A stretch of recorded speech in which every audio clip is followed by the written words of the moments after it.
Olá, sejam muito bem-vindos a mais um episódio dos 5 Minutos com Gabi Martins. Hoje é um episódio de entrevistas e para a gente não mudar aqui muito essa introdução, eu já vou começar pedindo para você. Já ativa o sininho, segue a gente aqui e dá o like, hein? Se você estiver na TV, passa o controle, dá um like aqui, deixa aqui.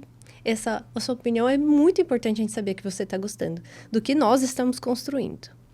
E hoje, esse episódio é um episódio um tanto quanto provocativo. Eu acho que até um pouco misterioso para muitos empresários e tomadores de decisão. Então, se você é um desses perfis, por favor, assista até o final. Agora, se você é um entusiasta, quer entender mais sobre pessoas, também é interessante que você fique até o final. Esse episódio, a gente vai falar sobre pessoas boas podem tomar decisões ruins? E eu trouxe uma especialista que é da S2 Consultoria, que é a Alessandra Costa. Seja muito bem-vinda, Lê. Eu agradeço o convite, Gabi. E eu digo, né, que o tema, ele de fato, ele é desafiador. Muito. Até porque a gente não pode, né, dizer se é bom ou é ruim. A gente precisa entender as escolhas, o que levou as pessoas a fazerem escolhas. Exatamente. E eu já vou começar logo já falando sobre isso. O que faz uma pessoa boa tomar uma decisão ruim? Então, isso é importante dizer, assim, que não tem ninguém que seja 100% ético. E quando a gente fala do que é certo ou errado, a gente precisa entender realmente as percepções, a cultura, a formação, né? As escolhas, elas são influenciadas com base nessas situações. E aí, por que eu digo isso? Porque qualquer um de nós pode fazer uma escolha inadequada. O que eu preciso entender é o que leva essa pessoa a fazer as escolhas erradas. E mais ainda, eu não posso julgar essa pessoa porque ela fez uma escolha errada. Eu preciso entender o que levou ela a essa tomada de decisão. Há mais de 20 anos, eu sou psicóloga de formação. O meu objetivo é entender o que passa na mente das pessoas. O que levam elas a tomarem essas decisões. Então, é importante dizer que sim, qualquer um de nós pode fazer uma escolha inadequada. Agora, a gente precisa entender os motivadores.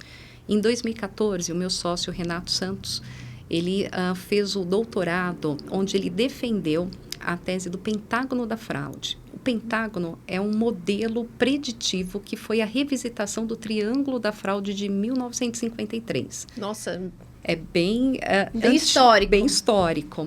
Então, Cresce, em 1953, ele dizia que tinham 3 elementos que podiam levar a pessoa a fazer uma escolha inadequada. Você tem a racionalização, que é a percepção entre o certo e o errado. Sim. Você tem a oportunidade, o quanto que a pessoa tem acesso àquela situação. E você tem a oportunidade, o quanto que eu tenho a possibilidade realmente ou acesso de tomar uma decisão ali inadequada. Em 2004, passa por uma nova revisitação e aí esse modelo passa a se chamar diamante da fraude. Então, a gente tem um quarto elemento, que é a capacidade. Então, eu tenho que ter lá a oportunidade, eu tenho que ter a pressão. Desculpa, no primeiro eu repeti a oportunidade 2 vezes. Então, é racionalização, oportunidade, pressão, e aí vem um elemento da capacidade. A capacidade era muito para provar uma questão que, assim, até me embrulha o estômago, que a gente ouve muito, que, assim, há pessoas menos capacitadas ou que tiveram menos oportunidades são mais suscetíveis a tomarem decisões inadequadas. Eu acho que isso não quer dizer muito, né? Não diz porque, nada. Na realidade, está muito vinculado ao primeiro. Sim. Que é a ética da pessoa, como ela foi... eu vejo assim, posso estar errada. Como ela foi construída, literalmente, né? Com que bases sólidas, né? Que exemplos que ela teve. E aí, a partir disso que vai sendo construído ali a personalidade, ética e tudo mais, caráter. Perfeito, isso mesmo. E a gente tem um artigo que a gente defendeu na USP, ele foi premiado, onde a gente mostra, né? Isso trazendo um retrato corporativo. Que os líderes, eles têm mais possibilidade, eu não estou dizendo que eles vão fazer, mas eles têm mais oportunidade de tomar uma decisão inadequada do que o liderado. Então, isso mostra que quanto mais, é o contrário, eu tenho capacidade, eu tenho conhecimento, eu tenho mais oportunidade de tomar decisão inadequada. Porque ele tem mais acesso a mais coisas, que Perfeito. Entra num terceiro ponto, acho que você comentou. Isso mesmo. E aí, em 2014, a gente diz que não são 3, nem 4, são 5 elementos. E aí, o 5º elemento é a disposição exposição ao risco, que era uma outra coisa que nos incomodava muito, era quando as pessoas diziam assim, e aí você já morou fora do país, acho que você já se deparou com isso. Ah, no Brasil pode tudo acaba em pizza. Ah, mas no Brasil sempre tem um jeitinho, Sim. né? E aí criou realmente uma fantasia nas pessoas assim, o europeu ele é mais ético do que o brasileiro, o americano é mais ético do que o brasileiro. Quando a gente fala de percepção moral, que é certo ou errado, isso é universal, porque não é certo nem aqui, nem fora, né? Isso é universal. Agora, o que de fato a gente tem na nossa cultura é uma disposição maior para tomar decisões inadequadas. Que está vinculado à nossa história. Perfeito, isso mesmo. E a própria cultura, né? Porque como eu tenho menos sanções, eu me disponho mais a arriscar essa situação. Eu gosto de dar um exemplo, que é o transporte público. Então, aqui no Brasil, né? Você vai andar de metrô. E aí, por algum problema que aconteceu lá, a catraca para de funcionar. Eu só preciso de uma pessoa pulando a catraca para os outros quererem pular. E aí eu vou ter um comportamento em massa. Aí você fala assim, poxa, mas eu não tinha lá como pagar? Eu tinha, mas é que eu vi aquilo me influenciou a tomar essa decisão. É um gatilho mental, né? Sim. Manada, não sei. Efeito manada. Efeito manada, né? Isso. E isso é vinculado por quê? Porque eu acabo repetindo o comportamento. E aí, logo, eu sei que dificilmente vai ter alguma sanção, porque eu não tenho como controlar realmente essa situação. Aí eu vou para a Europa, aí eu vou andar lá de trem. Por que eu compro o bilhete mesmo sabendo... Que eles não vão olhar. Eles não vão olhar porque a possibilidade de alguém me abordar lá é muito pequena. E aí você fala assim, não, é porque ele passou, né, no aeroporto, no portal da ética, e eu estou falando da mesma pessoa. Não, é que ele está num local onde as sanções de fato vão acontecer. Então, a probabilidade é menor, mas se acontecer, ele vai ter que pagar uma multa, tem a questão da vergonha, né? Tem vários fatores que faz com que ele vá lá e tome a decisão correta. Então, a gente está falando da mesma pessoa, só que em ambientes diferentes. Então, quando a gente olha, até mesmo aqui no Brasil, o mesmo público que anda de trem e que anda no metrô, às vezes você fala assim, são públicos diferentes. Mas por que no metrô ele está tomando refrigerante, ele não vê um lixo para descartar aquela lata, ele vai com a lata segurando até ter um ambiente adequado para descartar. E se ele está no trem, ele descarta em qualquer lugar. Porque aquele ambiente, muitas vezes ele está sujo. E aí, o que é mais uma latinha? Né? Então, de fato, é importante a gente usar e olhar realmente esse cenário. E aí, no final do dia, a gente está falando do quê? De comportamento. Nossa, isso reflete muito, muito, muito no nosso dia a dia. A gente vê muitas coisas assim. Eu gosto, eu tava comentando, né, antes da gente começar a gravar, que eu sou uma entusiasta. Eu amo pensar sobre isso, amo pensar sobre pessoas, comportamentos. Eu estudei bastante PNL, eu gosto de neurociência. E, para mim, isso é fundamental. E eu acho que boa parte das decisões que eu tomo, se não forem quase todas, eu sempre penso nisso. Em como a gente... por exemplo, eu vou dar um exemplo básico. Se existe a faixa de ônibus e tem as faixas de carros, dificilmente eu vou pegar a faixa de ônibus, porque eu não acho correto se não é para carro. Mas a gente sabe que o caos de São Paulo, né, é difícil. Mas eu sou muito dessas coisas, eu sigo as regras. Acho que tem muita influência aí, acho que entra em cultura. Fiz judô por muitos anos. A disciplina, né? Disciplina. Eu fui criada em cima disso. Então, aí que a gente falou da base, né? Eu acho que tem relação com isso. Então, essa questão de seguir o que é certo, ser ético, cumprir com os combinados, valorizar o próximo, a história do próximo. Tem muitos itens que constroem tudo, absolutamente tudo. E numa organização, mais ainda. Sim. E aí o que a gente fala, né? Quando a sua pergunta lá, por que pessoas boas tomam decisões ruins? Podem tomar decisões ruins. Quando a gente olha, né, para esse cenário que eu chamo de reativo, e a gente atua na S2 com esse trabalho, que é quando chega as denúncias nas organizações, que alguém desviou algum recurso, vendeu a caixa de e-mail, aceitou uma propina, ou até mesmo cometeu ali um assédio, 92% das denúncias, né, das pessoas que tomaram ali aquela decisão inadequada, foi a primeira vez. Então, ninguém acorda de manhã e fala assim, ai, hoje eu vou chegar na empresa e eu vou desviar recursos, eu vou maltratar alguém. Não, ninguém acorda de manhã predisposto a fazer isso. Predisposto a isso. A gente tem um percentual muito baixo onde a gente pega recorrências. Eu estou falando aí de mais de 8 mil casos de investigação ao longo aí dos 20 anos que a gente já tratou. Aqui. 8 mil casos. 8 mil casos. E aí é importante a gente trazer esse dado, porque quando a gente chega na pessoa e o nosso papel é muito humanizado de entender realmente por que ela fez aquela escolha. Né? E usando uma técnica que a gente chama empática, que é colocar realmente, calçar o sapato do outro. Porque, geralmente, quando alguém desviou alguma coisa, a gente ouve muito assim, essa pessoa, ela é uma pessoa ruim. Essa pessoa, ela nasceu assim. Ela tem uma psicopatologia. A gente ouve muito nisso. E a gente não está falando de psicopatologias, né? Eu estou falando de fraudes corporativas e apesar que a gente ouve muito situações de psicopatas corporativos, né? Existe. Mas a gente não está falando de pessoas que são doentes, né? E aí é importante a gente entender que a cultura, Gabi, ela tem uma influência muito absurda, grande. Né? Absurda no comportamento, que é o exemplo que eu mencionei aí do efeito manada. Então, o tom, a forma como eu, como organização, normalizo pequenos comportamentos... de pequenos que, como diz o ditado, de grão em grão, a galinha enche o papo. Então, é de pequenos comportamentos que podem surgir grandes ações que não são adequadas. Né? Porque nada acontece grande. Então, ninguém vai e faz uma fraude milionária, né? Em 2014, quando a gente defende a tese lá do Pentágono da fraude, a gente lança em 2018 um artigo que chama Vida Pós-Fraude. Então, se as pessoas jogarem na internet, né? Foi capa de revista, onde a gente faz o quê? A gente pega lá 4.500 pessoas, que foi o recorte que a gente fez para entender esses gatilhos comportamentais que levavam as pessoas a tomarem decisões inadequadas. E em 2018, a gente vai olhar como que estão essas pessoas no ambiente de trabalho. E qual foi o nosso exercício? A gente foi olhar LinkedIn.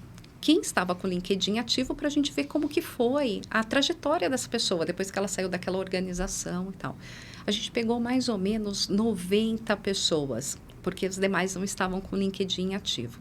A nossa intenção era entender, assim, a gente sabia de onde elas saíram, a gente queria saber em quanto tempo elas voltaram para o mercado de trabalho. 2018, a gente tinha uma fotografia aqui no Brasil de alto índice de pessoas desempregadas. E a recolocação, ela estava demorando, em média, 16 meses. Nossa. Então, quase 2 anos para as pessoas conseguirem se recolocar no mercado de trabalho. Essas pessoas que tomaram decisões inadequadas, elas se recolocavam em 4 meses. Eram bons vendedores. Excelentes vendedores. Sabiam se vender excelente. Muito bem, muito bem. E o segundo exercício era a gente entrava em contato para fazer pesquisa de referência aqui no Brasil. E a gente queria mostrar que pesquisa de referência não funciona. Por quê? Eu entro em contato com a sua empresa para perguntar de um ex-colaborador. Mesmo que ele tenha tomado uma decisão inadequada, o posicionamento seu vai ser assim, olha, nada consta, eu não tenho nada a declarar. Por que a gente fica inibido de falar alguma coisa? Porque culturalmente a gente não tem abertura e proteção para falar disso. Juridicamente, né? Sim. A gente tem um problema sério trabalhista hoje aqui no Brasil em relação a isso. Se a pessoa fala... Você feriu a ética. Ela pode entrar com danos morais, Sim. né? E mais do que isso, você não sabe como que essa pessoa vai usar essa informação também. Então, você fica vendido com essa informação. E a gente ligou também nas empresas que eles foram recolocados. Para entender como que essas pessoas realmente estavam e o que chamou a atenção desses recrutadores para eles serem recolocados. E a resposta foi unânime. A pessoa sabe se vender muito bem. Sim. Ele encantou. Alguns recrutadores falavam assim, olha, eu fiquei com uma pulga atrás da orelha, porque era aquele comportamento que a pessoa falava super bem. Ela fala o que quer ouvir, né? Certinho, assim. E o recrutador falava assim, olha, alguma coisa no meu íntimo dizia que soava falso, mas eu mudava a pergunta, eu fazia novamente... E ele se portava muito bem. Então, não tinha nada palpável que eu pudesse, de fato, identificar que ali tinha um comportamento, de fato, inadequado. Dessas 4.500 pessoas que a gente identificou, que elas desviaram ou cometeram assédio nas organizações, a gente só teve 1,7% de demissão por justa causa. Então, isso reforça aquele pilar que eu comentei do Pentágono, que é a disposição ao risco. Poxa, mas foi comprovado, ela desviou recurso da empresa, tá aqui, ó. Tá? Mas muitas vezes a empresa, ela ganha no criminal e ela perde no trabalhista. E aí, o que ela faz? Ela fala, poxa, eu não quero problema, porque imagina só eu ter que recolocar uma pessoa que lesou a empresa novamente. Então, eu prefiro demitir essa pessoa. Deixa assim e vamos seguir. E vida que segue. Só que o que acontece, Gabi? Isso não fica em 4 paredes. Isso vai para a cultura da empresa. E aí os demais colaboradores falam assim, poxa, sempre trabalhei direitinho, sempre cumpri com as minhas obrigações, e a empresa parece que não reconhece isso. Aquela pessoa que tomou uma decisão inadequada, lesou a organização, ela sai com todos os direitos. E aí eu não quero mais ficar na empresa. Eu quero que a empresa me demita. E aí a gente tem também uma questão toda paternalista culturalmente da nossa relação, né, com empregado e trabalhador, que é um grande desafio para nós empreendedores também. Como que a gente consegue fazer uma relação que seja mais saudável para ambos, né? Porque o colaborador também ele não é propriedade ali da empresa. E, ao mesmo tempo, o que é benefício acaba virando realmente uma armadilha. E aí isso vai fazendo com que as empresas acabam não punindo realmente essa situação. Aí aquele que estava lá desgostoso e vê uma situação como essa, o que ele faz? Ele coloca na balança. Poxa, eu quero sair da empresa, pedi, ela não me demite, mas se eu cometer alguma coisa, a empresa dá o aval para ser assim. Pois é. E aí você começa a ter normalização de pequenos delitos. Eu vou dar um atestado falso. E aí eu vou fazer de tudo para a empresa identificar que é falso mesmo e aí ela vai me demitir, mas não sai por justa causa. Pesquisa de referência não funciona, porque ela não vai dizer de fato como que eu saí. Então, o que acontece? Eu acabo incentivando um comportamento inadequado. Muito interessante isso. Eu acho que fica uma dica, né, bem importante aí para os empreendedores, empresários, pensando em cultura, em como você ser justo também, né? Existem momentos que são muito difíceis. Para tomar uma decisão é muito importante validar os dois lados da moeda, principalmente você estar respaldado juridicamente. Mas tem decisões que são difíceis sim e que precisam ser tomadas, né? E que às vezes a gente acaba optando por outros caminhos. No dia a dia do empresário, existe muito isso, né? Muitos conflitos em relação a isso. E aí é uma coisa que eu penso, Lê, que eu acho que, assim, sempre esteve na minha base. O justo tem que ser justo, mas mais do que isso, eu prefiro não ter que lidar com isso. E como que eu faço isso? Cultura. Então, cultura de valorização, feedback positivo e negativo, sempre que necessário, até às vezes mais do que necessário. E qualquer decisão, qualquer momento que eu ver que aconteceu qualquer micro momento que eu não concordo perante a cultura da empresa, o que a gente espera para a empresa, a gente tem que trabalhar naquilo na hora, no momento, naquela instância. Não pode deixar para um próximo, semana que vem eu falo sobre... Não, tem que ser na hora. Chama a pessoa no privado, seu comportamento foi assim, não está adequado, eu esperava isso aqui de você e não é isso que eu estou encontrando. Essas conversas francas, elas são fundamentais. E mais do que isso, você consegue transpor isso para a cultura e para a organização, porque, como eu mencionei, não fica em 4 paredes. E aí, de alguma maneira, sem expor a pessoa ou a situação, o próprio posicionamento da empresa tem que ser diferente com relação a esse assunto.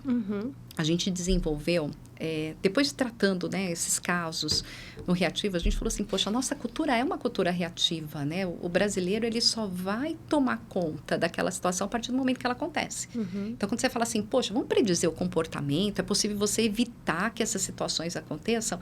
E a resposta é muito assim, para que eu vou ter custo com isso? Não aconteceu nada. Eu tenho pavor de pensar assim. Isso é. Porque é mais dor de cabeça. Muito mais. E eu tenho um ponto que eu penso assim, eu gosto de controlar...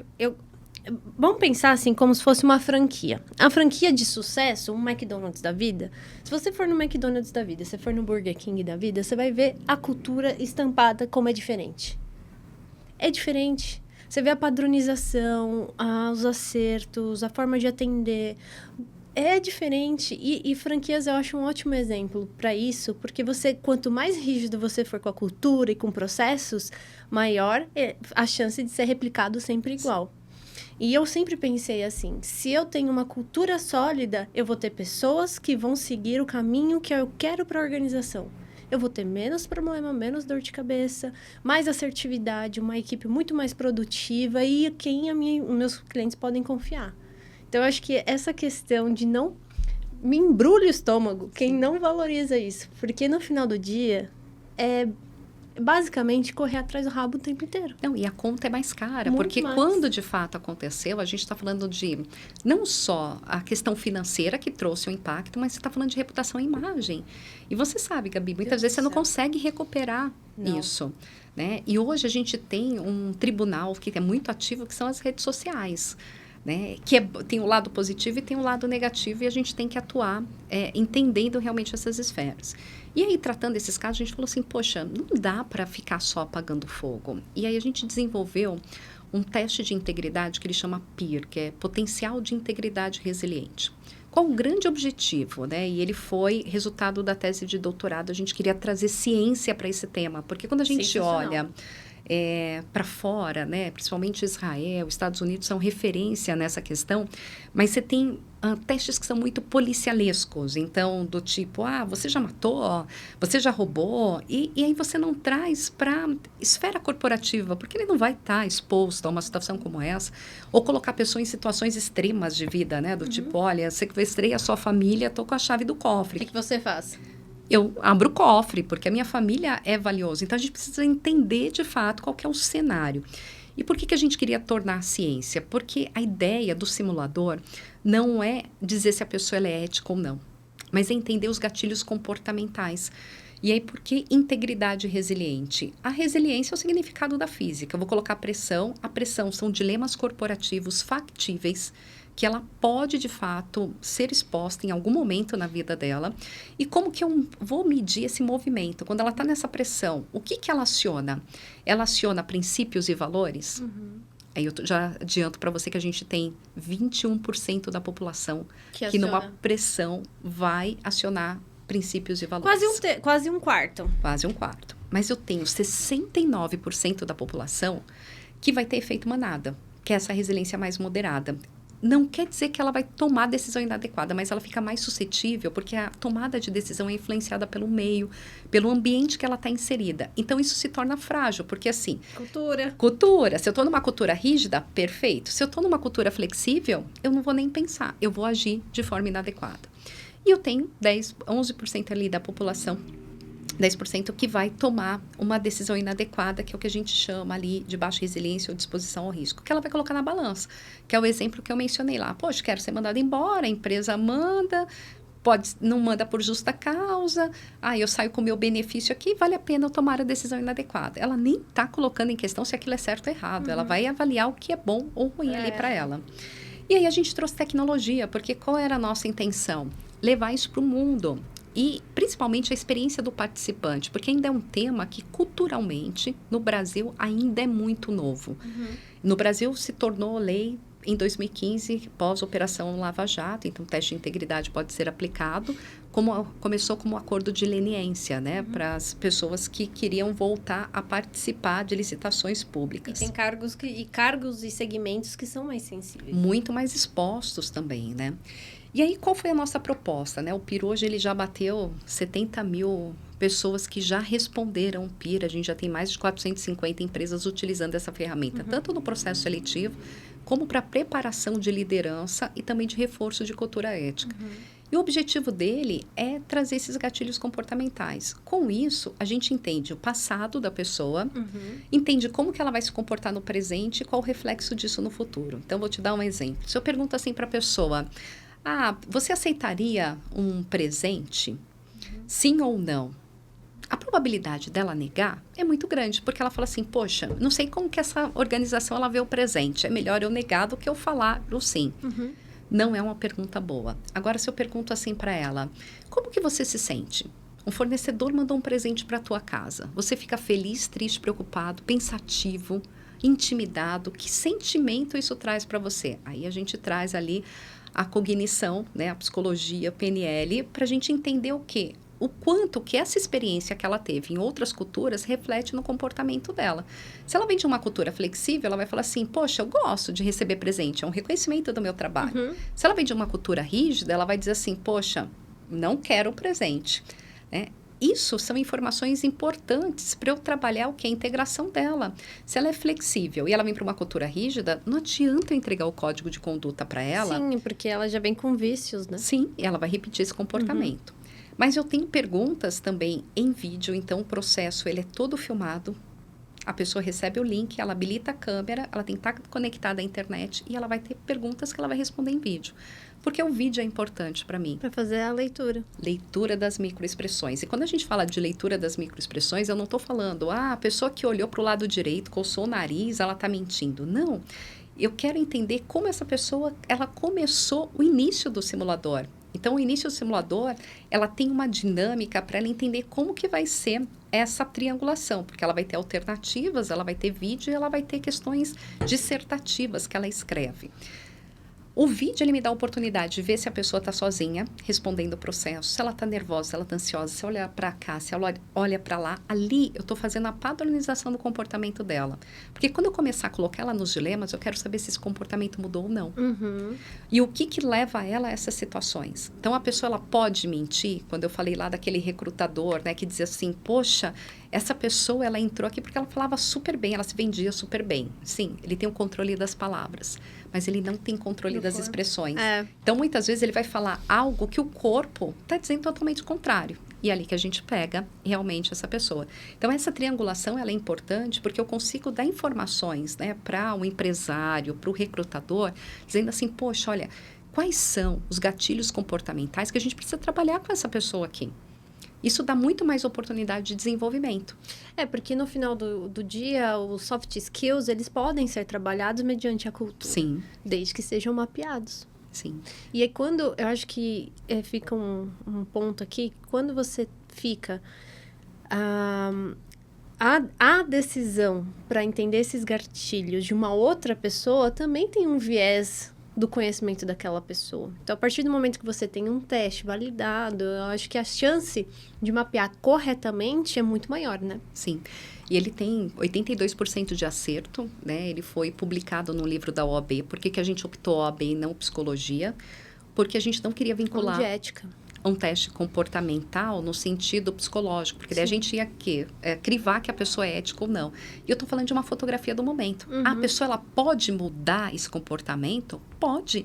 O ambiente que ela está inserida, ele é um excelente influenciador dessa cultura. A gente tem um cliente que ele é uma empresa funerária. Aí você fala assim, poxa, um segmento que é super desafiador aqui no Brasil. Ai, meu Deus. Porque lida com muitas emoções, né? Muitas emoções. E ele tem um trabalho belíssimo. Eu gosto de citar muito o exemplo dessa empresa, porque ele replicou modelos americanos, porque lá fora você vê que você tem que ter realmente seguro para tudo. Você tem que ter seguro de vida, seguro, saúde, seguro para morte, seguro para tudo. Aqui no Brasil a gente só pensa nisso quando acontece, né? E aí você pega as pessoas muitas vezes sensibilizadas. Geralmente... É quando falta ética. É quando falta ética. E aí a gente tinha um ambiente muito desafiador nesse segmento, porque eram empresas familiares, sem processo nenhum, e muito cruel, né? A gente pegou empresas, porque esse cliente, o que ele faz? Ele compra essas pequenas funerárias e ele coloca processo. E aí, se uma holding, né? Uma holding. E se esse empreendedor quiser, ele pode se profissionalizar e tomar conta ali daquela região. Mas aí muda, ele tem que virar a chave. Sim, ele vai ter que seguir os processos Os da processos. holding. E a gente se deparava com empresas que ele falava assim, a gente falava, mas qual é a tabela, né, de preços? Ele falava assim, a tabela é o seguinte, fica uma pessoa lá fora Meu e Deus. olha o carro. Então, o carro, a marca do carro, a forma como a pessoa chega, a bolsa que a mulher está usando, isso vai ser determinante para eu colocar definir o valor. Isso é uma loucura. É muito louco, porque... sabe, vou falar uma coisa que é curioso. O português, eu morei lá em Portugal, a mesma loja que vai uma pessoa rica, vai uma pessoa sem condições financeiras. Eles não são muito vinculados, tão vinculados assim ao status. E até andando na rua, assim, você consegue saber quem... Isso é doído falar, mas é uma coisa que eu vi. Eu vi com meus próprios olhos. Você consegue saber quem é brasileiro e que não é pela roupa. Porque nós temos o hábito, que isso vem muito da cultura americana, de usar um Nike grandão no meio do peito, ou usar uma Puma gigante no meio do peito. E aí entra aquele ponto, não é certo, não é errado, é cultura.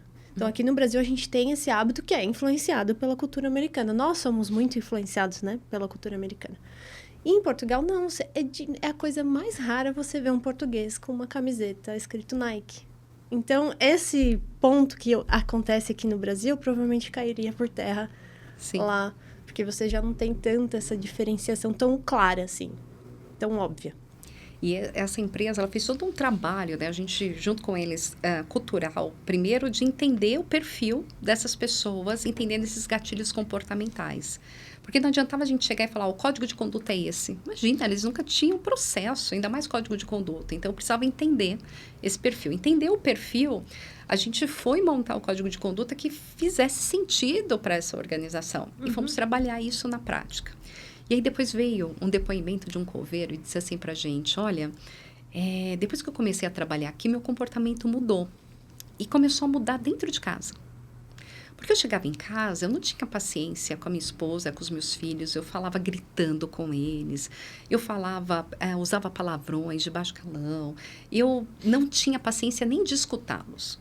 Mas trabalhando aqui, as pessoas são tão educadas comigo, me tratam tão bem, não tem diferença da minha posição, que ele falava assim, eu fico presencial, né? Eles chamam de presencial quando atuam nos cemitérios. E eu não estou lá no shopping, né? No corporativo. Tal. E o tratamento é o mesmo. E aí eu me via constrangido de chegar em casa e não replicar esse comportamento. Então, assim, a mudança, ela pode acontecer? Sim. E a empresa, ela tem um papel fundamental na transformação dessa cultura. Então, é possível a gente transformar. Quando a gente chegou nos 10 gatilhos, né, da pesquisa lá dos 4.500 pessoas, né, que tomaram decisões inadequadas, a gente fez um ranking. O que levava essas pessoas a tomarem decisões inadequadas? A gente perguntava para elas, falou assim, mas por quê? O que te moveu a tomar essa decisão? No ranking de 10, a percepção que a gente tinha antes era de que a situação financeira, ela seria, assim, avassaladora. Ela ficou em 10º lugar. Então, o movimento não era financeiro. Dinheiro. O primeiro lugar foi status e poder. Então, reflete a esse a exemplo cultura. que você mencionou. Então, a pessoa fazia aquilo, não era porque ela ia ganhar nada. Muitas vezes era o reconhecimento. Ela queria o tapinha nas costas. Ela queria ser aquela pessoa que era a requisitada. A pessoa que fazia a diferença naquela organização. Ela queria o quê? Os louvores. Não importasse como chegar a esse resultado. Isso é bizarro. Para mim, isso é muito bizarro, porque, de fato, só se torna concreto um ponto que eu percebi, né? É muito difícil mesmo você lidar contra uma cultura que... Não tem jeito. A gente vem de uma exposição brasileira, de modo geral, muito forte do capitalismo. Então, você tem essa referência. E aí, depois, em paralelo a isso, você tem uma referência de história. Então, o brasileiro, de modo geral, já pensando lá atrás, mas muito lá atrás mesmo, quando vieram os europeus para o Brasil, que prometeram a terra sagrada, que aqui era o melhor lugar do mundo, e vieram muito os italianos, os portugueses, enfim. Chegaram aqui e não tinha nada. Então, eles tiveram que fazer muito com quase nada. Então, esse jeitinho do brasileiro, ele vem disso. Porque, realmente, a gente faz muito com quase nada, né? Para você chegar em qualquer posição hoje, um pouquinho melhor, você tem que batalhar quanto mais? Então, a gente tem que lutar muito. E o jeitinho brasileiro, ele vem culturalmente lá de trás. E aí, pega também essa parte do americano, do capitalismo. Então, quando junta essas duas coisas, pode se tornar um problema Sim. como esse, né? E isso reforça, né? E aí, por que que a gente foi para a ciência? Porque imagina um brasileiro desenvolvendo uma metodologia como essa. Não tem credibilidade nenhuma, né, Gabi? Principalmente quando vai para fora. Então, quando a gente foi para trazer ciência realmente para esse processo, foi para a gente mostrar que, de fato, é possível a gente influenciar. E uma coisa que eu digo que é o maior desafio cultural nosso é que, assim, a gente dá muito holoforte para os casos negativos. Então, quando eu menciono, né, 8% das pessoas repetem um comportamento inadequado. É a minoria. 92% tomaram a decisão inadequada, fizeram uma escolha inadequada, mas depois voltaram atrás dessa situação. E aí eu preciso entender isso para resgatar também a pessoa dentro da sua essência. A gente aplicou uma vez um processo, era uma contratação de um gerente comercial para uma instituição financeira. E aí, quando ele passou pelo simulador, foi muito intrigante as respostas dele. Porque quando a gente perguntava lá, você já aceitou uma oferta de suborno? Aí ele respondia, não me lembro. Ah, você já aceitou um presente? Não lembro. Você manipulou um resultado? Não lembro. Você já viu um assédio? Não lembro. Enfim. Para mim, deixou aberto. Pois é, todas as perguntas ele não se recordava. No final, a gente pergunta assim para ele, você mentiu durante o processo? Não lembro. Aí foi mais intrigante, ele diz assim, não é que eu menti, eu faltei com a verdade.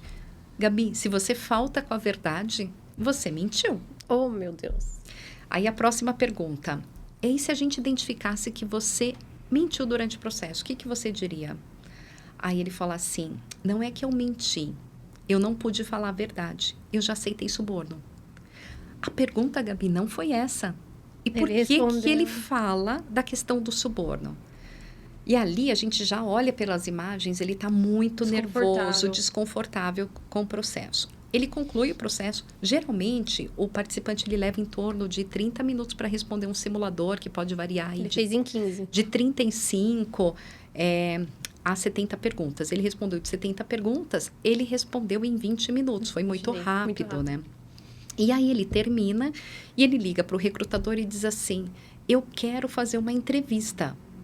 A gente nem tinha analisado, porque a gente usa 40% de inteligência artificial, a gente tem 60% que é inteligência humana, que são psicólogos, especialistas em risco comportamental, que vão cruzar, porque a tecnologia ainda não consegue trazer todas as informações e a gente precisa humanizar o processo. Né?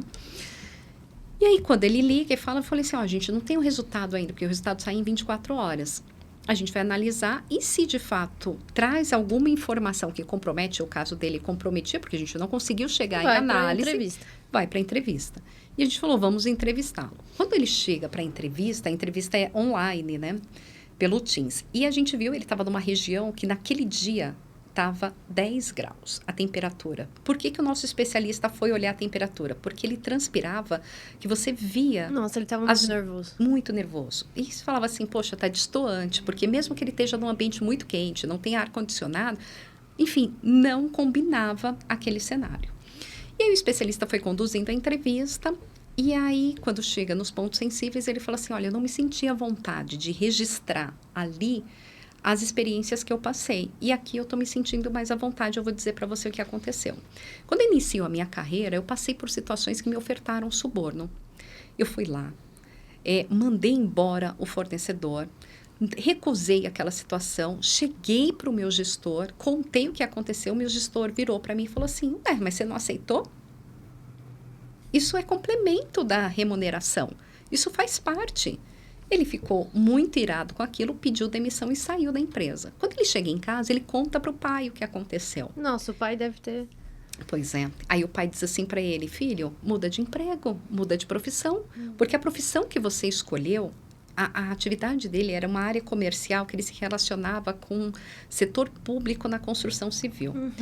Aí o pai falou assim, muda de emprego, porque você vai se deparar com isso. E toda hora você vai mudar de emprego. Aí o que ele queria ter ouvido do pai? Filho, parabéns, foi a melhor decisão. E aí ele se viu num cenário que ele falou assim, poxa, não tive o reconhecimento do meu pai, não tive o reconhecimento da empresa. E ele começa a se deparar com essas situações. Ele vai, sai das empresas por não concordar, só que chega um momento que ele constitui família. E aí, ele fica numa situação que ele fala assim, poxa, mas não dá para eu pedir demissão agora. Ele era contra essa situação. É o que a gente chama de cauterização de valores. Ele não fazia o aceite daquela propina para ele, para um uso próprio. Mas ele era o homem da mala, a gente brinca. Então, ele fazia esse papel na organização de negociar com as entidades públicas valores para ter facilitação de liberação para a construção civil. Só que aquilo corroía ele. E aí ele fala assim, olha, a minha experiência com o PIR, eu comparo com a mesma experiência de passar no raio-x dos aeroportos. Eu amo viajar, mas eu odeio passar no raio-x. Só que quando eu passo no raio-x, eu sei que todo mundo que passou foi verificado se tem arma, se está portando alguma coisa inadequada. Sente mais seguro. Eu me sinto mais seguro. Então, a empresa, ela tem uma fotografia minha de coisas que aconteceram comigo e eu vejo nessa oportunidade de emprego a possibilidade de resgatar quem eu era. Essa frase dele, Gabi, é muito forte. Resgatar quem eu era. E aí eu volto para o CFO, né, para apresentar o resultado. O CFO falou assim, que bom que ele não mentiu, porque eu já sabia do histórico dele. Ele falou, esse segmento... Todo mundo se conhece. Todo mundo se conhece, então eu sabia de fato isso, mas eu queria saber se ele tinha consciência de que esse comportamento é inadequado. Eu vou contratá-lo. Aí eu falei para o CFO, falei assim, você vai contratar ele? E qual vai ser a posição dele? Ele vai ser o gerente de compras nessa relação. Eu falei, por que você vai contratar ele? Ele falou assim, porque ele passou pelo outro lado. Ele reconheceu que isso é errado e ele vai me ajudar a fechar portas. A mostrar pelo exemplo de tomadas de decisões inadequadas como que a gente influencia essa nova geração a não ir por esse caminho. Eu falei, belíssimo esse trabalho. Esse é um caso que eu acompanho. Ele está há 8 anos nessa empresa. E aí, brinco com o CFO, né? O CFO fala assim, mas será que ele vai voltar? Eu falei, a escolha dele. A gente não pode dizer que nunca mais ele vai fazer, mas ele escolheu fazer o certo. E ele está gostando de fazer o certo, porque ele resgatou quem ele era. Então, isso é uma história que eu gosto de trazer, que é muito bonita, que a partir do momento que as empresas percebem, é possível desenvolvimento. Isso, eu tenho aquela frase do Gandhi, né? Seja a mudança que você quer ver no mundo. Para mim, é a minha diretriz. Sim. E a gente não precisa mudar o mundo, mas a gente pode mudar o mundo para alguém. E pequenas ações, elas podem sim e devem sim ser valorizadas. Lá na Bull, na agência, a gente tem nós fazemos a cada 15 dias a retro, que é uma reunião de retrospectiva. E aí a gente tem são 3 colunas do que a gente mandou bem, uma coluna do que a gente mandou mais ou menos e uma coluna do que não pode repetir. E ali é com todo o time, então vira um ambiente de feedback.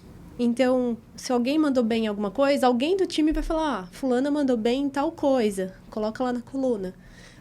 Qual que é a nossa intenção em fazer a retro? É que a gente, como pessoas, que a gente consiga, sim, valorizar quem acertou e também consiga identificar o que não pode mais voltar a acontecer. E aí, o que acontece na prática, no dia a dia? É que a gente valoriza quem tem que ser valorizado e também pontua o que não pode voltar. E a gente nunca mais volta a fazer. Mas nunca. Então, aquilo vai se tornando sempre um processo de melhoria. Então, o tempo todo a gente está melhorando. Com o próprio ponto de vista de cada pessoa da operação. A nossa operação é mais enxuta. Quem tem operação maior pode trabalhar por squad. Então, quem trabalhou naquela squad, sim, faz uma retro naquela squad. E para nós é super funcional. Eu amo trabalhar assim, porque eu acho que a gente tem esses pontos de valorização e corta aquilo que não pode acontecer mais. Sim.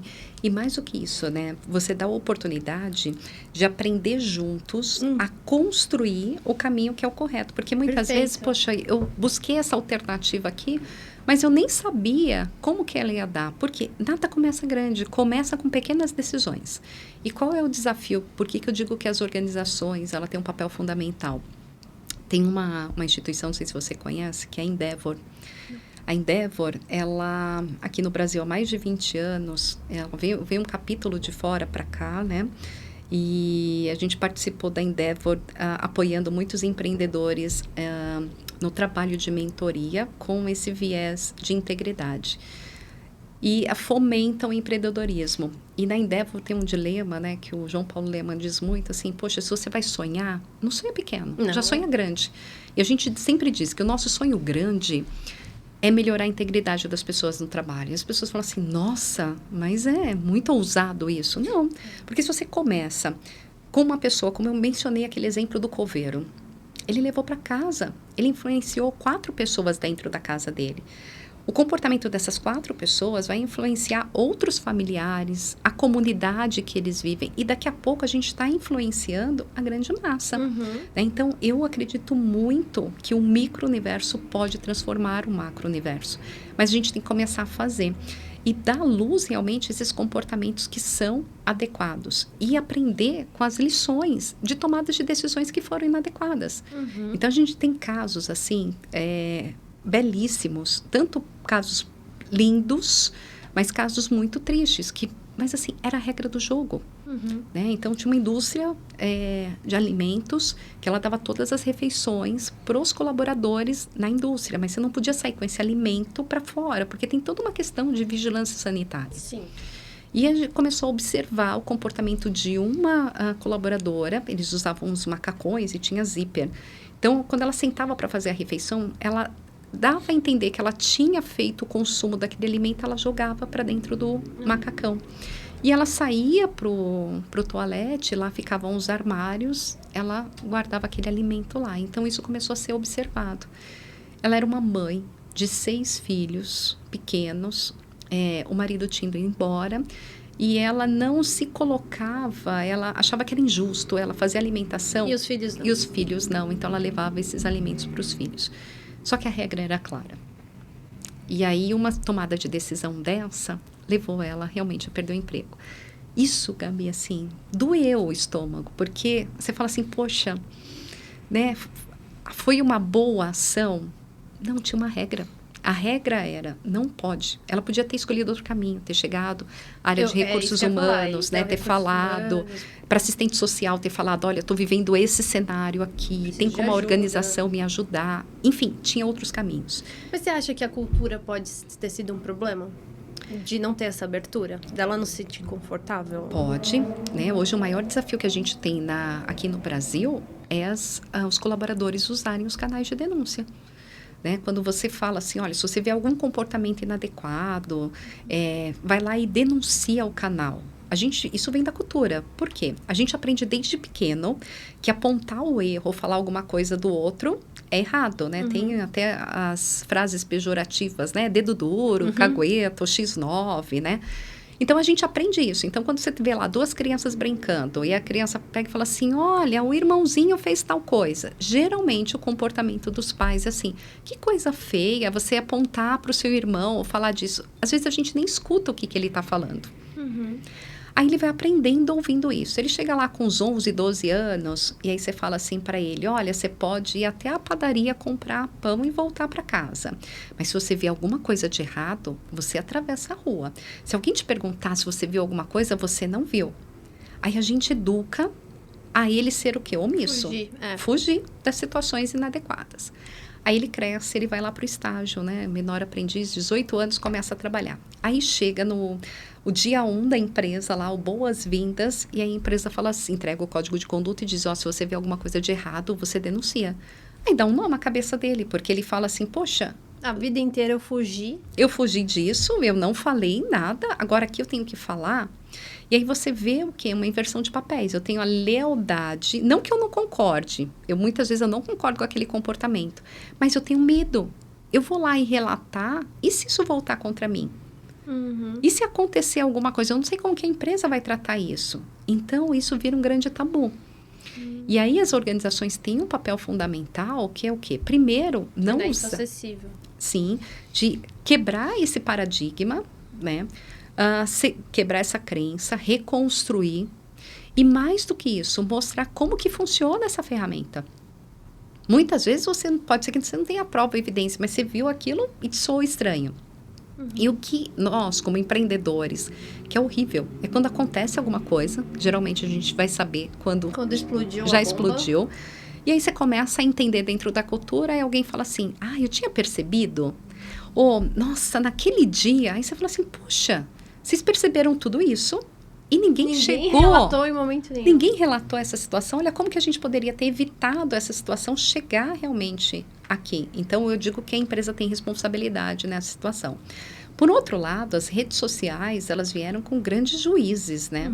Então, muitas vezes a pessoa, ela não se sente à vontade de usar o canal, mesmo que ele seja confidencial na empresa. Mas ela vai lá e expõe nas redes sociais. E aí você tem um grande dilema, porque as redes sociais, pode ser um canal? Pode. Mas você está ouvindo só um lado da história, né? E aí, muitas vezes, expondo a uma situação que, na verdade, não é. A gente já teve casos que a gente foi tratar de comportamento inadequado. E enquanto a gente estava tratando esse comportamento inadequado, as pessoas envolvidas foram para as redes sociais e tornaram essa situação pública. Nossa. E aí virou uma situação super constrangedora para a empresa, porque aí a gente já tinha assessoria de imprensa junto, porque a gente tinha que reportar essa situação. Então, o que era para se tratar de uma forma sigilosa, resguardando as pessoas envolvidas, as próprias pessoas envolvidas tornaram pública. E aí, quando de fato foi investigado, foi identificado que aquele comportamento não aconteceu.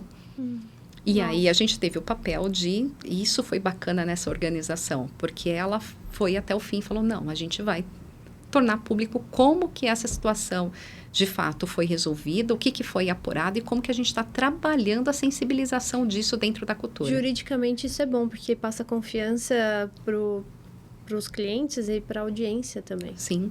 Meu desafio hoje, Gabi, chega uma empresa e fala assim, eu quero uma referência do trabalho. Perfeito. Eu tenho inúmeros casos, mais de 450 empresas utilizando a metodologia. E eu diminuo o turnover, eu diminuo situações de denúncia, porque você está tratando de forma preditiva, antes de acontecer. Só que tenho vários convites de assessoria para ir para programa de TV, para dar matéria no jornal, trazendo exemplos. Mas culturalmente a gente não tem isso na nossa cultura. As empresas ficam acanhadas. Mas eu não vou falar que começou, diminuiu, porque eu vou assumir que aqui acontece coisas inadequadas.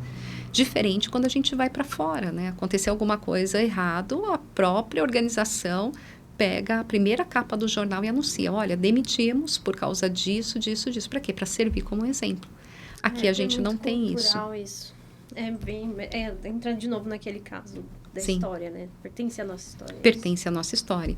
E aí, por isso que é um trabalho de formiguinha, que é mostrar que é muito mais saudável você se antecipar do que deixar as coisas acontecerem. Eu sou a favor. Eu sempre penso assim, a bomba não pode explodir. Se ela explodiu, alguma coisa atrás está errado. Sim. E a gente está falando de fraude, mas o que eu digo que é o maior desafiador para a reputação da organização é o assédio. Porque quando a gente fala de assédio, é um tema banalizado na nossa cultura. E agora tem a NR1, acho, que está regulamentando essas questões, né? Perfeito. E por que eu digo da banalização? Porque também tudo virou assédio. E é um grande desafio, né? As pessoas entenderem o que é e o que não é assédio. A gente carrega da nossa história, da nossa cultura, uma confusão muito grande de duas palavras, que é respeito e obediência. Porque nós fomos criados a serem obedientes. Então, a gente ouve isso, olha, você tem que obedecer aos pais, aos mais velhos, aos professores, aos seus líderes, você tem que obedecer. Só que a palavra obediência, ela carrega a submissão. Quando chega um líder para mim e diz assim, olha, você vai manipular aqui o relatório da pesquisa de clima da empresa para a gente mostrar um resultado mais positivo, porque a gente está concorrendo aqui das melhores empresas para se trabalhar, e se a gente apresentar esse resultado aqui, a gente não vai conseguir concorrer. E aí, poxa, mas foi o executivo da empresa que está me pedindo isso, né? Como que eu faço culturalmente? O que eu tenho que fazer? Eu vou lá e manipulo essa situação.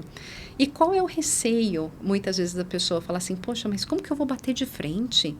E aí, por isso que eu digo que a gente tem que quebrar essa crença. Tem. Porque quando eu tenho respeito, eu posso chegar para ele e dizer assim, olha, eu não vou fazer isso porque isso é errado. Tem que quebrar. E eu vou dar um exemplo. Eu passei por algo bem interessante numa empresa que eu trabalhei, que a gente tinha métricas para cumprir, a gente tinha metas para bater, que eram várias, não era uma só. E surgiram mais 2 metas. Nosso time entrou num grande colapso.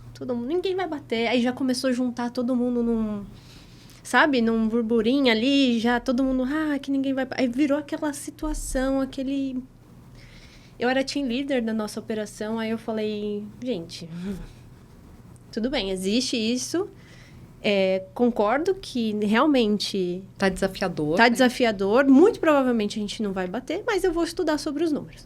Aí eu fui lá, sentei e tal, comecei a estudar e tal. Aí eu vi, realmente, ninguém ia bater. Aí eu chamei a minha diretora, chamei a minha gerente, sentei numa sala e falei, não vamos bater. Não vai ter como. O time tá num burburinho terrível lá dentro, o clima tá péssimo, não tem como a gente reverter. A única coisa... Aí elas falaram pra mim assim, tá, mas o que você sugere? Aí eu falei, a única coisa que eu vou sugerir é mais tempo pra gente se adaptar a essa nova meta. Então, a gente teria um quarter, vamos fazer 6. Esse primeiro quarter, teste. Quarter que vem, valendo. Então, a gente ganha mais tempo das pessoas se adaptarem. Porque toda mudança... Sim. Ela causa um desconforto, né? Causa um desconforto. Ainda mais quando tá vinculada à receita, dinheiro que você vai receber, comissão. Então, ali a única alternativa que eu consegui enxergar foi essa. Mas eu sentei na mesa com a diretora, com a minha gerente, bati de frente, que a gente não ia bater, mas com uma solução. Não fui mal educada, não fui nada. Só mostrei. Estamos com esse problema, o time está em caos e a gente tem que resolver. Então, eu trouxe essa alternativa. E foi o que nós fizemos. No fim, a gente fez isso. E isso é fundamental. Eu sou colunista da revista Você RH. Uhum. E o artigo de janeiro eu falo sobre a questão de metas. A gente tem a questão, né? Janeiro é muito emblemático para isso, para você desenhar metas. Para qualquer empresa. Né? Planejar como que vai ser o ano. Uhum. E aí eu digo, a conta ela vem no final do ano. De uma forma muito curiosa, a nossa parte reativa, que são as investigações, o segundo semestre, assim, ele vira insano. Quando chega novembro e dezembro, a gente assim começa a ter que recusar projetos, porque a gente não vai dar conta. E a gente até brinca e fala assim, nossa, por que a conta vem agora? Mas é muito reflexo do início do ano. Então, muitas vezes eu crio metas ou desafios, mas na prática, eles não são alcançáveis. E aí a mensagem que eu passo para o meu colaborador qual que é? Insegurança, satisfação. E ao mesmo tempo, eu posso estar dando uma carta para ele no sentido assim, olha, não importa como você vai alcançar, eu só estou querendo o resultado. Então, se eu já tenho uma tendência a ter o sangue nos olhos, né? Eu posso ir por um caminho inadequado. Uhum. Então, quando você tem essa atitude, você está inibindo que esses comportamentos inadequados aconteçam. Né? Porque você já está, olha, vamos olhar para a rota e ver possíveis alternativas. Porque a pressão, ela sempre vai existir. Ela vai existir de qualquer jeito. Meta, ela vai existir. A gente não está falando de filantropia. E até mesmo filantropia tem meta. Né? Então, a gente não vai fugir disso. Mas o grande exercício é como fazer isso de forma que seja sustentável e alcançável. Porque senão essa conta vem no final do ano.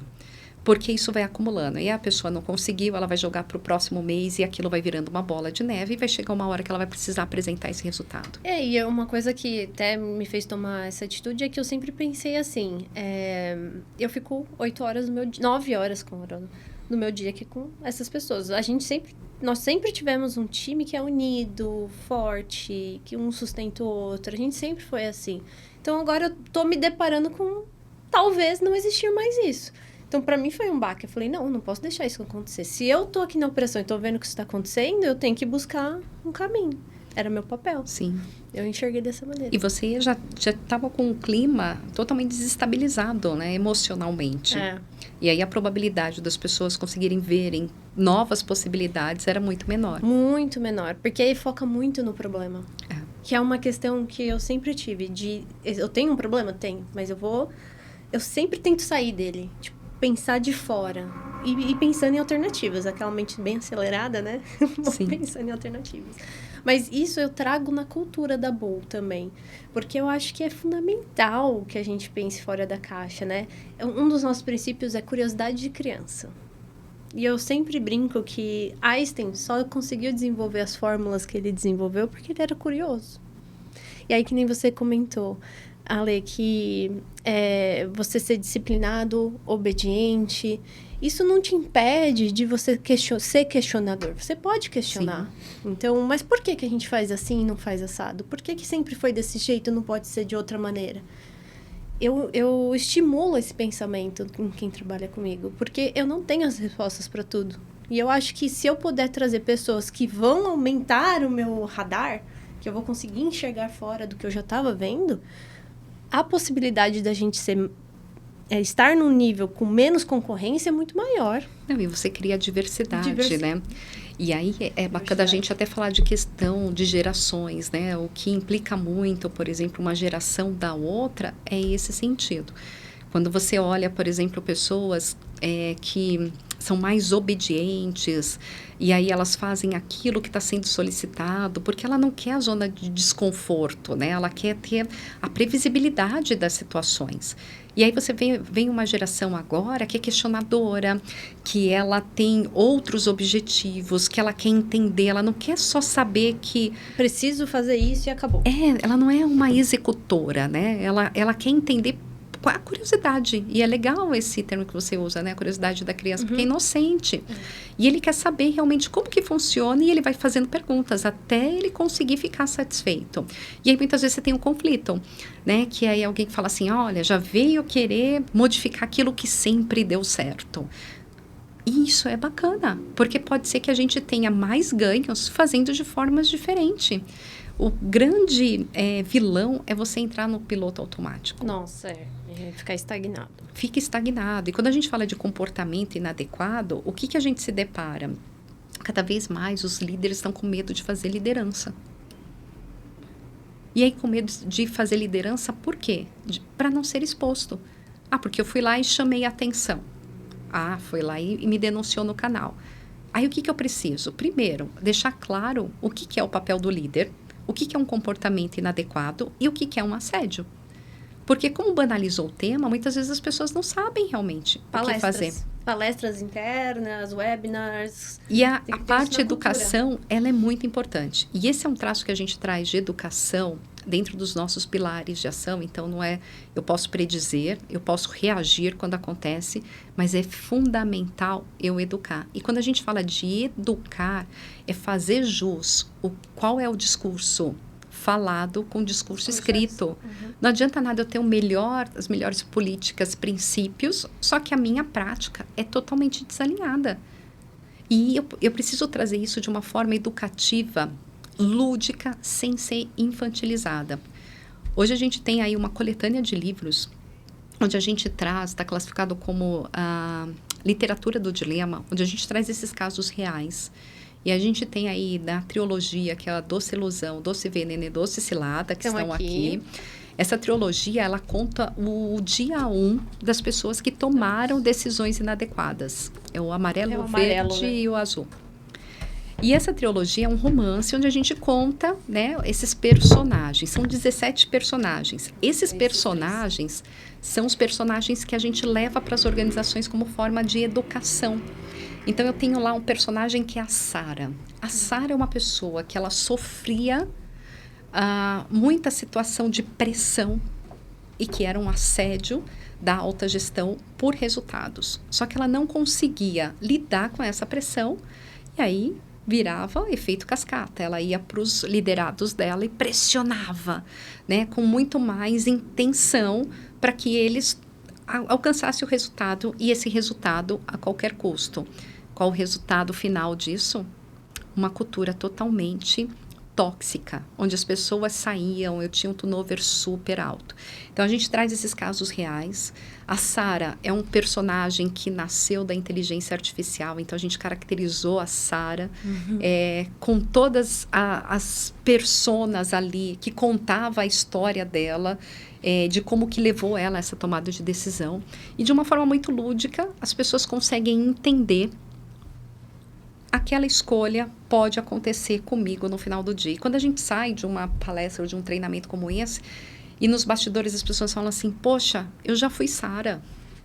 Eu já tive o comportamento igual a Sara. Ou, nossa, eu tinha uma gestora que era Sara. Aí as pessoas conseguem se identificar e é muito mais fácil dela tomar uma decisão diferente porque ela já vê ali as contingências. Isso é legal porque tem um ponto que eu acho que assim, se teve... é bem topo de funil mesmo. Se tem pessoas que já bateram a cabeça, por que eu não vou aprender com quem já bateu a cabeça? Então, no caso, vocês já tiveram acesso a tanta informação, a tantos dados, por que eu não vou aproveitar e aprender com vocês? Que isso vai ajudar a tomar decisões mais assertivas, principalmente quem está em cargo de liderança, que na pesquisa já comprova que são os mais vulneráveis. Sim. E o Dissimulados, né? O Dissimulados e o Dissimulados Desmascarados é uma outra coletânea que ele nasce para a gente preparar, e aí preparar esses líderes, preparar os profissionais de compliance, de auditoria, de recrutamento e seleção, a como ter um olhar mais aguçado para entender o comportamento, as expressões, porque as expressões elas falam. Muitas vezes você tem aquela pessoa tímida, que ela não consegue verbalizar, mas as expressões estão falando se ela está gostando ou não, se ela está entendendo ou não. Às vezes o silêncio já responde muita coisa. Ele é uma também. resposta. Então, como trabalhar isso? E aí são usados nos treinamentos de formação técnica. Então, você que seja dessas áreas, ou executivo que queira se aprofundar para entender realmente, né, o comportamento dos profissionais, né, que atuam com você hoje, que a gente sabe cada vez mais as pessoas vêm com um discurso pronto, um discurso bonito, um discurso que encanta.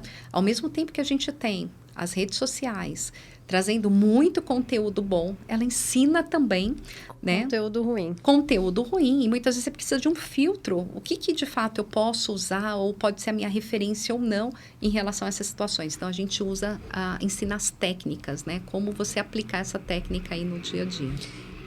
Parabéns, Ale. Eu acho muito bonito Obrigada. O trabalho que vocês estão fazendo. A gente tem que ser, sim, a pequena mudança aí no mundo, né?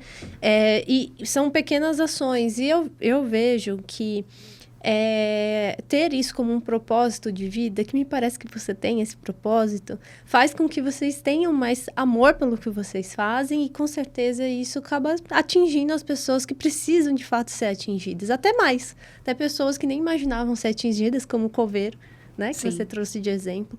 E que levou para dentro de casa. Eu acredito muito em cultura. Como eu falei, eu vim ali de uma base de judô por muitos anos. A gente vivia essa cultura de respeito, de cuidado, às vezes até acordar cedo. O meu sensei falava, no primeiro alarme levanta, tá com sono, quer sonhar mais um pouco, não importa, no primeiro alarme levanta. Você é um atleta, você tem que levantar no primeiro alarme. Então, é uma coisa que... isso acabou me formando. E a gente pode, como empresa, ter essa diretriz, usar isso como instrumento de melhorar hoje o que a gente tem como Brasil. E não só em relação ao nosso dia a dia ali, da operação, mas usar as redes sociais também como influência para isso, né? Sim. Levar a educação, aproveitar já que está todo mundo ali usando demais as redes sociais, principalmente os idosos. Usam muito rede social. Eu até recentemente vi um estudo sobre isso, que eles estão tão quanto ativos quanto a geração nova. Então, isso é surreal, assim. Quanto mais informação a gente puder compartilhar e educar, melhor. E a gente tem um grande propósito, né? Falando de social, além da gente humanizar todo esse processo, que eu falo que é um limão, que é ácido. Ninguém, muitas vezes, gosta, né, de se deparar com situações e, de fato, embrulha o estômago. Mas como transformar esse limão numa torta? É possível transformar numa torta e você vê possibilidades, mesmo que a ação já foi tomada, de você ressignificar. Uhum. Ou de você antecipar essas situações. E é um trabalho social bem legal que nós estamos fazendo em Cavalcante, na Chapada dos Veadeiros. E aí faço um convite para você e todo mundo que estiver assistindo, que for passear, porque a Chapada é linda, maravilhosa lá em Goiás. E a gente abriu lá o primeiro Museu do Fogo da América Latina. Aí você pode falar assim, poxa, o que tem a ver Museu do Fogo, né, com toda essa situação? Hoje o Renato está num congresso lá na Colômbia, participando, replicando esse nosso modelo, com oportunidades da gente expandir para outros biomas. Quando a gente chegou lá em Cavalcante, na pandemia, a gente viu um cenário que a gente estava do lado do Parque Nacional, e era um período de muita seca, e a gente vendo aquilo pegar fogo. E começava como? E aí, mais uma vez, comportamento. A maioria das ruas, né, são de piso de barro ainda, não tem asfalto, e aí moram em pequenas chácaras. Eu varria ali aquele terreiro, juntava as folhas e eu colocava fogo. Só que eu colocava o fogo e não tinha o controle daquele fogo. Esse fogo expandia, estava vizinho, o Parque Nacional, daqui a pouco pegava fogo. E aí não tem bombeiros, está a 450 quilômetros de Brasília, não tem essa estrutura. E tem a Brivac, que é uma brigada de incêndio comunitária, que eram os próprios moradores, que resgata a história dos Calungas. E aí, entre parênteses, Cavalcante é o primeiro município que tem um prefeito Calunga, já pelo segundo mandato. E aí, os Calungas, como que eles faziam o manejo do fogo? Porque para o cerrado, o fogo, ele é bom. E a gente tinha que mostrar que o fogo era bom, mas precisava do manejo. Então, tem períodos no cerrado que você tem que colocar fogo, até porque tem alguns frutos, algumas produções que você precisa desse calor, e precisa pegar fogo para depois renascer. Só que precisa ser controlado, precisa ser educado. E aí a gente construiu o primeiro museu, ele é imersivo.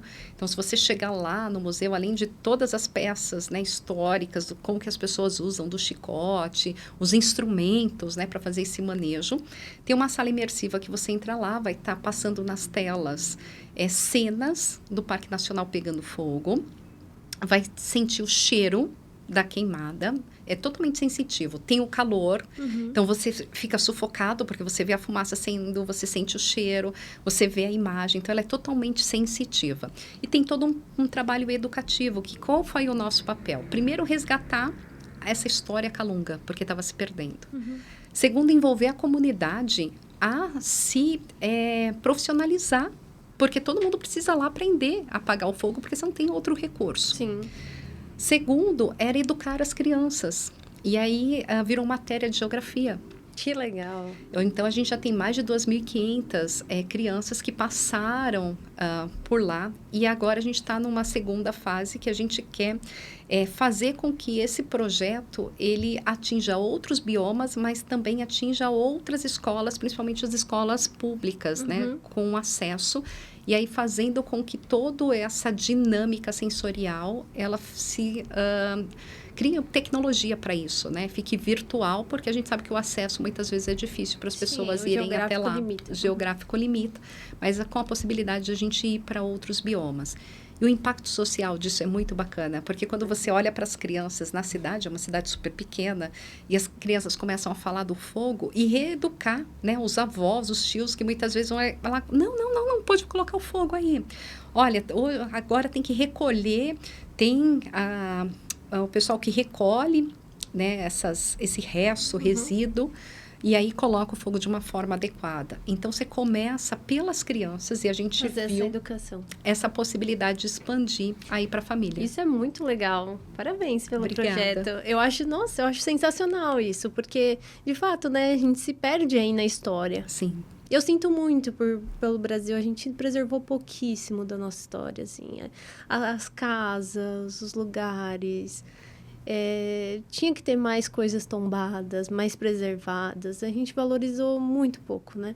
Do que que foi o Brasil. Então, eu sinto muito por isso, mas é legal a gente poder tomar esses tipos de ações, a gente poder ser uma pequena mudança até nesse tipo de atitude ali. E eu acho muito interessante isso, a reeducação reversa da criança educar os mais velhos, né? E a criança tem um poder muito grande de influência, porque ela vai ficar, a partir do momento que ela vê que aquilo faz sentido, ela é o melhor auditor. Melhor, porque ela vai entregar rapidinho o que está acontecendo. E aí o adulto se sente envergonhado. Sim. E aí ele Tá sendo repreendido por uma Ele tem que criança. mudar o comportamento. Não, isso é sensacional. E, Ale, para encontrar um pouco mais sobre esse projeto, sobre a consultoria, por onde a gente acha? E encontrar você também. Bacana. Então, o nosso site, né, é s2consultoria.com.br. Lá a gente tem falando sobre o Museu do Fogo, a literatura dos dilemas e falando sobre todos os serviços, né, de educação, investigação e a parte preventiva. Tem o meu Instagram, que é Ale Costa Psique.